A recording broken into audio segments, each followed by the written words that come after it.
Welcome to Heresy, the Horus Heresy talk show. In this video, we're going to be talking all about how to deal with reactions used by your enemies in games of Horus Heresy, the Age of Darkness. We're going to talk about why it's good to learn to deal with reactions, how the basics of reactions work, and how to play around the main 7 reactions in the game in detail. But before we go into that, if you enjoy the channel, please do leave me a like and subscribe. It really does mean a lot. And if there's anything in the video that you'd like to comment on or any feedback you'd like to give me, please leave it in the YouTube comments down below. And with that, on with the show. So first of all, why would you want to learn about reactions? Well, reactions are a really big part of the game in Horus Heresy 2. They mitigate the general problems of the I go, you go system that, people have very mixed feelings about in games of Warhammer. They give you something to do in your opponent's turn, which does tend to make the game a bit more fun. And they add a lot of interesting decisions, ultimately interesting tactical decisions to the game for both you and your opponent. So it's really worth knowing about them and using them properly and not just sort of treating them like a extra throwaway mechanic that you sometimes use. Basically, learning how to play around them is part of becoming a good general playing this game, no matter how you play the game, casually or a bit more seriously or whatever. And it's very satisfying when you get it right. So this video will help you be able to do that. The basics of reactions are that every unit can react once per phase, and your army can react a maximum of 3 times per phase. Now, currently in the game, that's mostly an irrelevant rule, because the only time you tend to react more than 3 times is with something that lets you break that limit, so it's kind of irrelevant right now. An opponent will usually have an extra reaction in each phase from a Warlord trait, so generally they'll have 1 in each phase, but 2 in one of them. Killing the Warlord will generally get rid of that reaction, which is something to bear in mind. Killing Warlords valuable for lots of reasons, this being one of them. Knowing how many reactions your opponent has is definitely an important thing. And if you're not sure, feel free to ask. Don't be afraid to ask your opponent when's your second reaction, etc. If you're not good at keeping track of the current state of things in your head, like you're not sure if your opponent used a reaction at certain times or not, you can use tokens, you can bring your own. If your opponent doesn't have them, you can mark which units have reacted, which is really important for knowing how to play around the reactions, as we'll get to in a minute. Remember, people can't use reactions when their unit is fallen back, pinned, or locked in combat. So the second 2 of those, pinned and locked in combat, generally the most important ones, the easiest ways for you to get your reaction cancellation in place. And there's also a few other ways as well. The telepathy librarian's got a psychic power that stops a unit being able to react for a phase. Some units like Khan the Betrayer can turn off certain kinds of reactions. Playing around reactions usually, though, in one way or another involves multiple units working together in some way to get around the reaction. And it's awesome because this is like some tactics, in Warhammer. And a lot of the time in Warhammer, games can devolve into who shoots what unit first in what order, from a tactical point of view. And the fact that this adds another dimension is great, and it's something for you to think about. An important thing with reactions, a general rule, is to always give your opponent room to make mistakes. So there's a couple of ways you can do this, and it might sound silly, but, baiting reactions from your opponent is an obvious thing to do. Do something with one unit, see if he reacts. If he does, go and do something with another unit that was more important. But also just doing your less important things first in general. You've probably heard a phrase something like giving someone rope to hang themselves with. So if you've got something you think is really important to do in your shooting phase, for example, you can maybe think about doing that thing later in the phase because your opponent might have used his reaction up by then. And he might think something else is more important than you do, potentially. But, give people the option to, give away their reaction without any of the more advanced stuff we're about to talk about, simple things that should be obvious but may not be to everybody. Let's talk about the advanced reaction first of all and the ways you can play around this. Well, firstly, the advanced reaction means that the enemy unit has to move directly towards your unit. Now, as far as I'm concerned or aware in the Warhammer rules, this isn't super well defined what directly towards means, which has been a problem in Warhammer games before, actually. But make sure your opponent is doing it properly, is just one tip there. Your opponent's got to go some version of directly towards your unit whatever you both think that means, or maybe we'll get an FAQ, make sure they're doing it properly. Tip number 1. This is usually going to be used by enemy melee or short-range units to get closer to you in your own turn. That's its primary use case. Sometimes you can use it to, like if you're about to attack someone with a flamer template unit, they can use this to get closer to you, so it's harder to hit them with the templates, for example, is another use. But usually it'll be melee armies or whatever trying to close with you. So obvious ways to mitigate this, well, don't finish within 12 of an enemy unit and give them free advanced reactions, because this has got to be used within 12. Or don't finish within line of sight. If you can move a unit closer or into a position that you like without finishing within line of sight of an enemy unit with advanced, they can't move it, because that's how the rules work. You can bait it by moving another unit first.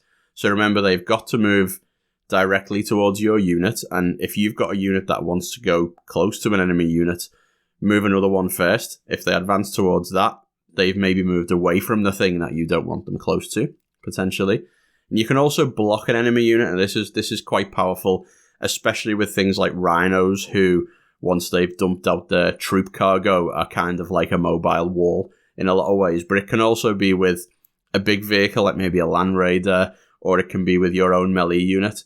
You can move your own unit towards the enemy and advance up your, say, unit of plasma guns behind it. And if they want to advance towards your plasma guns, they've got to go through something else. And that can either be, your melee unit, which they might not want to fight, or just a rhino or something that is just in the way, for example. So not tons of ways to super mitigate in advance, but definitely ways you can make it work less well for your opponent in trying to achieve something with it. And the counterpart to advance is withdraw. So this is directly away, which again, not super well defined, but make sure your opponent's doing that correctly. And similarly to advance, don't finish within 12 of something if you don't want it to withdraw, although that might be a bit harder, being as generally if something's withdrawn, you're probably trying to close with them. Or you could also try not to finish in line of sight as well. So if you want to charge one unit, maybe make sure that another unit your opponent might try to withdraw isn't got line of sight to your unit. Maybe a little bit of an edge case there, but just small things to think about.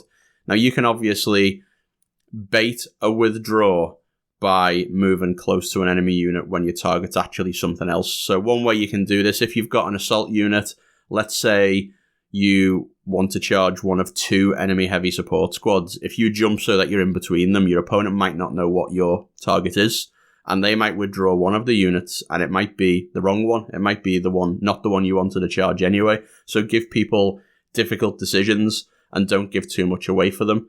Also as well, you might jump close to an enemy unit, so they might think that's the one you're going to charge and withdraw it, and then you just charge something else that's a bit further away, but your jump unit's got a big charge bonus anyway, and it's still quite an easy charge. That could also be another way to do that. Really just these simple things to make it harder when you can for your opponent to know what you're going after will make withdraw a bit less effective. And obviously the main way you can play around this with multiple units is to move another unit first, and then if your opponent decides to withdraw from that unit, you know where it's going to be from another unit that was going to go in and target it. Or if they decide not to withdraw from that unit, anticipating holding their withdraw for later, then the first unit can get in. Lots of things. Really all it is about trying to force your opponent into using it, so you've got the information on knowing where they've withdrawn to, so you can then position other things to take advantage of the unit's new position. And, as I've just mentioned a minute ago, trying to position near 2 units, even if you don't have a preferred target. If you've got just one assault unit going in, you've got your 1 unit of red butchers or something like that, just put it in a position where it's got an alternative target. If your opponent does withdraw 1 unit, make it harder to charge. Maybe they withdraw it around the corner so you can't see it and you can't charge it. At least your unit's got something else it can charge as well. So this is all just ways to mitigate the withdraw action, really. Now on to the big one. So return fire. So this is probably the most impactful reaction in the game generally. This obviously lets an enemy unit shoot you back when you shoot it. This is the hardest one to mitigate, but there are lots of ways to mitigate it as well. So the first one, obvious one, is shoot from out of line of sight. If you're going to shoot an enemy unit that's got lots of guns, shoot it with some artillery. This might be one of the reasons artillery is a bit more expensive in this game, but you do have particularly the Whirlwind Scorpius, which is not very pricey, and you can shoot an enemy from out of line of sight. Doing this with artillery generally has the added benefit that most artillery pins as well. So you can shoot from out of line of sight on an enemy unit, maybe do some damage to it, or at best just pin it and then something else can shoot at it with more weaponry. Also, you can shoot stuff from out of range. There's lots of good guns in the game, like plasma, even plasma cannons are only a 36-inch range, melter weapons, lots of auto weapons are only 24-inch range, like assault cannons and that kind of stuff, that are short range, and you can just shoot them with something that's got a longer range than they have, and, you know, kill them with something they can't return fire to. Alternatively, you can shoot them from out of range with something that pins, like snipers. So they're very long range. It's easy for snipers to find something that can't shoot back at them, and the added benefit is they pin. So again, once you pin the unit with your unit that can't be returned fire on, other units can then shoot at the enemy unit. Missile launchers can also do this with frag missiles as well, which is something increasingly I think adds value to missile launchers. I think they're actually quite a good weapon for these different kinds of support purposes. Now, another less obvious one that I quite often see people not doing is shooting things with things that they're not good at shooting back at. So as an example, if there's a bunch of Space Marines with Volkite culverins, let's say there's 10 of those, really scary unit to shoot at. If you shoot at them with a Dreadnought, or even a tank like a Predator, they're not good at returning fire at that unit, and you might kill, 3 or 4 Marines out that unit. They're not going to bother returning fire because they can't hurt you or they won't hurt a Dreadnought much. Then when your next unit shoots at that unit, they might return fire if you're shooting at them with a bunch of Space Marines, but they've lost 3 or 4 guys, so their return fire is a lot less efficient. But you could also double this up, and this is maybe one of the reasons that tanks are a little bit more expensive.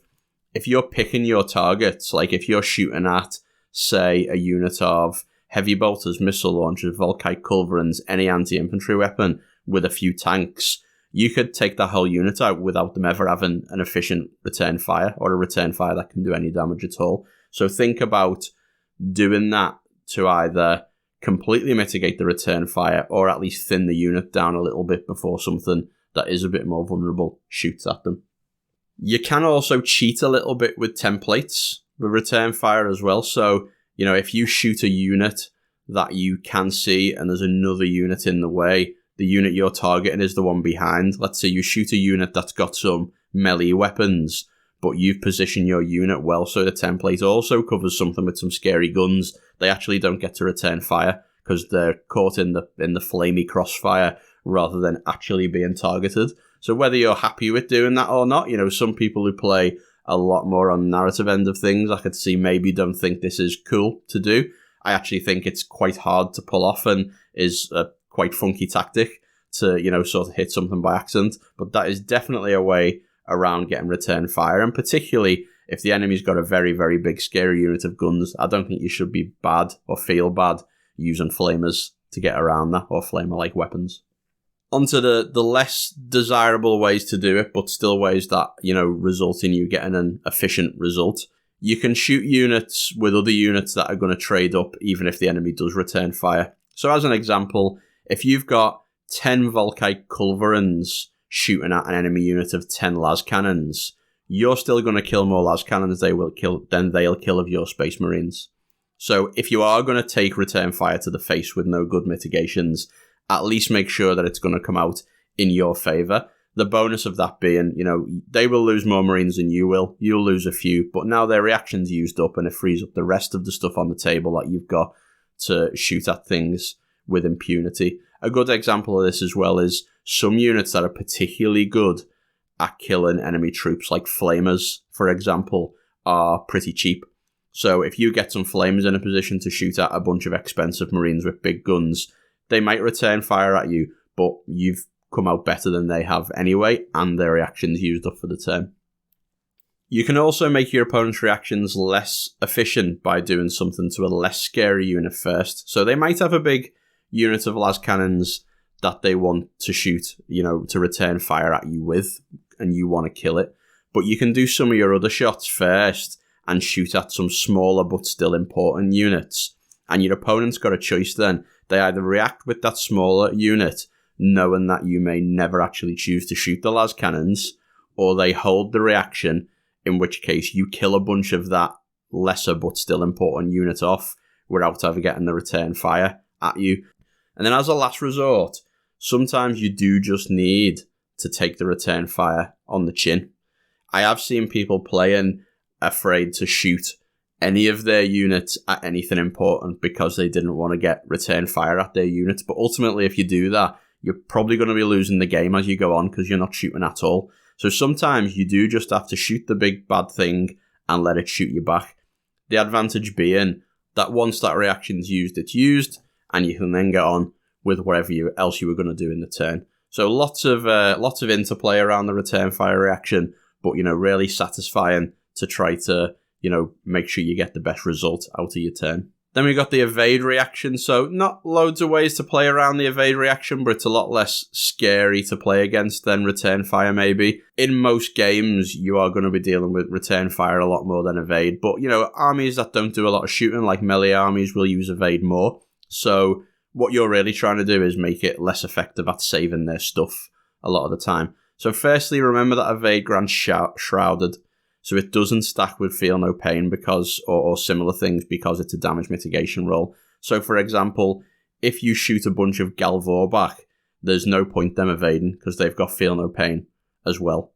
And as long as you're not shooting them with a strength 10 weapon, they're basically getting no benefit from this. So if you pile all your shots into a unit of Galvor back, your opponent's basically got no use for his reaction, which is great for you because it means he's not being able to use it. Ignores cover, ignores shrouded as well. So if you are shooting something where you think your opponent's going to evade, again, maybe a melee unit rather than return of fire. If you shoot them with an ignores cover weapon, or with a weapon with a helical target and array active, evade won't do anything. Immobilized vehicles can't evade, and vehicles generally aren't very good at returning fire because they can only use defensive weapons. So if you do decide to pour all your guns into an immobilized or a couple of immobilized vehicles, effectively no reactions they can use either. So it's another way of doing it. Whereas if you were to shoot some infantry or something instead, you give the opponent an option to use that reaction. And this obviously applies to anything with a movement of 0, although that's pretty uncommon outside of immobilized vehicles. And finally, if you are going to shoot high-value targets, that might use this to mitigate your big guns. So if you are going to shoot something with a bunch of las cannons and you really don't want them to get a shrouded save against that small number of really powerful shots, do consider trying to bait the reaction elsewhere first. Maybe you'll want to bait a return fire instead somewhere before you shoot something that you don't want them to evade with. Or maybe you just, as with the return fire reaction, shoot something with lesser value first in the hopes that they might use the evade. And then you can, maybe get them to a situation where you just pour all your fire into that unit instead and they never actually get to use their evade at all. Then there's Overwatch. So the first thing to remember with Overwatch is they can only kill what they can see. An interesting way of doing this is you do need to be able to see your charge target to charge it, but if you're coming from sort of around a ruin, if you've got one model that can see the enemy unit and they decide to Overwatch you, they can only kill that one model and then the rest of your unit gets to charge. So having a sort of lead model that's taken point for your unit, that might die, but at least the rest of the unit will get there. And that can be really good if you're charging a unit with a lot of guns to work around that. Also remember that some weapons have got a very short range. So if you're trying to avoid a armor bane melter shot or anything with wall of death, you can be out of 8-inch range. You can mitigate or maybe even remove Overwatch altogether just by charging from a slightly longer distance. It might make your charge roll harder to make, but if you do this with a unit that's got a very big charge bonus, it might not be a problem, and that's a decision you've got to make when you're deciding what to do with your unit.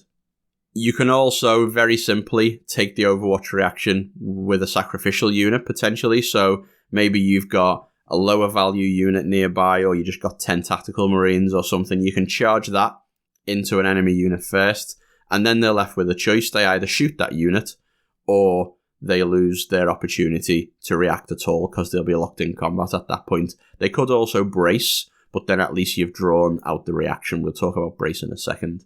And much like return fire, you can also charge with something that the Overwatch is bad against and then charge in your other more vulnerable unit. So again, let's take the example of a bunch of Volkite Culverins. If you're going to charge against 10 Volkite Culverins, you can charge in a Dreadnought. They're going to do very little to that Dreadnought, and you can then go and charge in your 10 Assault Marines. And the Volkite Culverins would have probably killed the 10 Assault Marines, but because they're already locked in combat by the Dreadnought, the Assault Marines can come in, and between the two of them, they can make sure they clean that unit up, as an example. Then we've got the Brace reaction. So I think this is a little bit of an underrated reaction. You don't see it as much, but it is very good. And I think as people get more used to the game, you'll see it more. First of all, bait this with a unit that you don't mind the enemy bracing against. If you think they're going to do this, is one way of doing it. So units with a low number of attacks, but powerful attacks like Terminators, maybe with Power Fists, really love getting the +1 attack bonus because it's like 50% more attacks than their base attack number. Whereas something like a unit that's just got chainswords and rolls a lot of attacks with chainswords cares less about getting its attack bonus because it's already got a lot of volume, and losing 1 attack doesn't make as much difference. So you can bait this with a unit that cares about it a bit less. One of the things with Brace, though, is if a unit does successfully brace, it braces against every unit that charges it for the rest of the turn, which is kind of cool. So what you can also do is you can charge a unit. If they don't brace, obviously they won't be able to react for the rest of the turn, so then you can charge them with something else more valuable. Or if they do brace, you know that your more powerful unit that wants to charge in, like the aforementioned Terminators, should probably charge something else instead, potentially, to get more value out of it to charge. So, like with a lot of things, the key to mitigating this is having something maybe a bit weaker to try and get the brace out first in a place where you care about it less.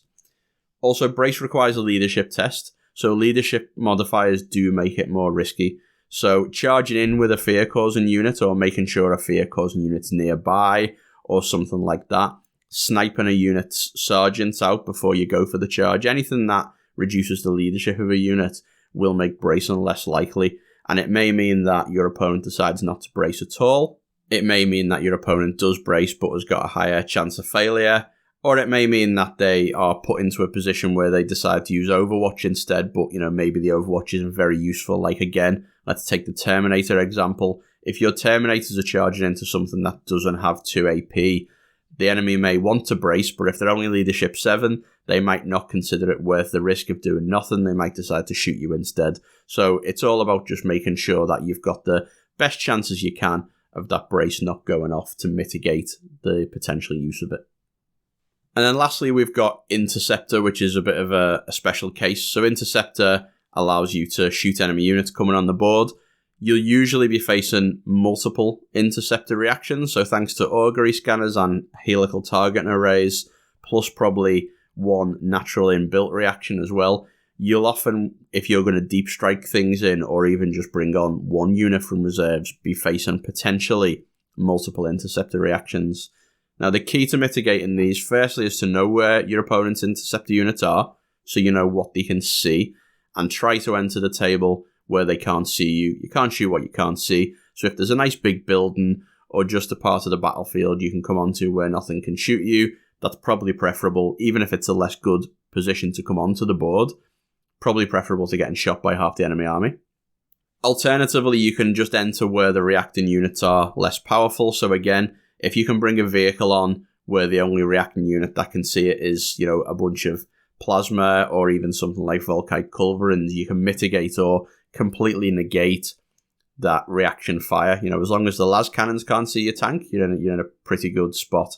And if you're doing something like deep striking where you don't know exactly where you're going to come on, you can at least try to come on in a spot where you feel you're less likely to scatter into the guns getting at their most efficient targets. You might not be able to stop your opponent intercepting you altogether, but it's much better to have a Dreadnought shot by a unit of Volkite Culverins or autocannons than it is shot by a bunch of las cannons or multi-melters. Do remember when you're placing units on the board that intervening units grant you a cover save. So if you are deep striking multiple units in, remember that, if you deep strike your units together, one unit might give the other unit a cover save, which is great. Or if your opponent has got their Interceptor units behind their own units, remember that when they try to intercept you, depending on where you turn up, they might actually be granting you a cover save themselves. It's a really interesting rule that people forget a lot, but it is really helpful for interceptor reactions. And finally, do remember that interceptor reactions do have to be declared as the units are placed, which is usually 1 by 1, regardless of which reserve action you're using. So again, you can use this to bait, or you can use this to make your opponent take less efficient shots. Like if your opponent gets a target early on in the deployment from reserves, that might not be the target they really want, but the opponent can see you're trying to use cover and smart drop locations and everything else to place your units down. He might take that shot for fear of not getting a shot at all with that interceptor unit, which then means if something else comes on that it can see that would have been a more optimal target, he's already used his reaction. So bear that in mind. The order in which you do stuff is important and can help you mitigate the effects of interceptor. And with all 7 of the main reactions covered, that's the end of the show. I know I haven't mentioned the Talons of the Legion interceptor rule, but it's so unique I didn't think it was worth going through in detail in this episode, and I'm sure there'll be more reactions in future that will be worth covering in a future episode. I hope you've enjoyed it. I hope you found the discussion interesting, and I hope there are things that you can take away from it to use in your own games of Horus Heresy. If you have enjoyed the content, please do drop me a like and a subscribe. And if there's anything you'd like to discuss or any questions you'd like to ask or any feedback, please leave me a comment down below on YouTube. Thanks very much for listening, and I'll speak to you all soon. Bye-bye.